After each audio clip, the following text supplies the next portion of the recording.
আজকে আমরা অটোক্যাডের text command নিয়ে আলোচনা করব। টেক্সট কমান্ড নিয়ে বিস্তারিত আলোচনা করব। টি লিখে এন্টার, ফার্স্ট পয়েন্ট ক্লিক করবেন, সেকেন্ড পয়েন্ট ক্লিক করবেন। এখান থেকে অবশ্যই একটা ইন্টারফেস শো করবে। যে ইন্টারফেসটা দেখতে পাচ্ছেন, মেজারমেন্ট দিয়ে দেব 8 ইঞ্চি। কত ইঞ্চি? 8 দিয়ে এন্টার দিবেন। এখানে আমি আমার নামটা লিখবো, ইঞ্জিনিয়ার মমিন আহমেদ। আশা করি লিখতে পারবেন। আপনি আপনার কাজের জন্য যে নামগুলো লেখার প্রয়োজন পড়ে সেই নামগুলো দিয়ে দিবেন। জাস্ট আমরা কি করব, ক্লোজ টেক্সট এডিটরে ক্লিক করব।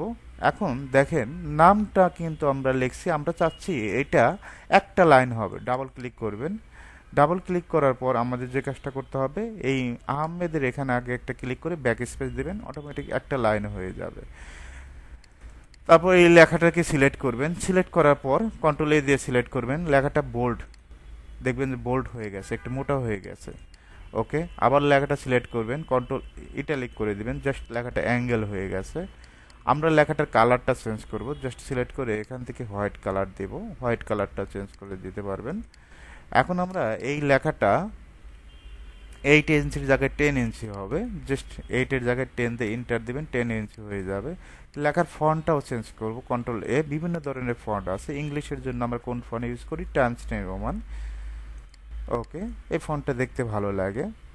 এখন আমরা এই লেখাটা এডিট করব। ইডি লিখে এন্টার, জাস্ট ক্লিক করবেন। এখানে আমি আমার প্রতিষ্ঠানের নামটা লিখব, সফটেক, SOFTECH,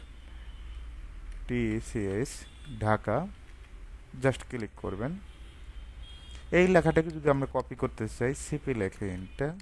কপি করে এটা যদি এডিট করতে চাই, জাস্ট ইডি লিখে এন্টার দিবেন, জাস্ট ক্লিক করবেন। এখান থেকে আমরা লিখব মমিন আহমেদ। এন্টার দিলে নিচে আসবে মমিন আহমেদ, জাস্ট ক্লিক করবেন।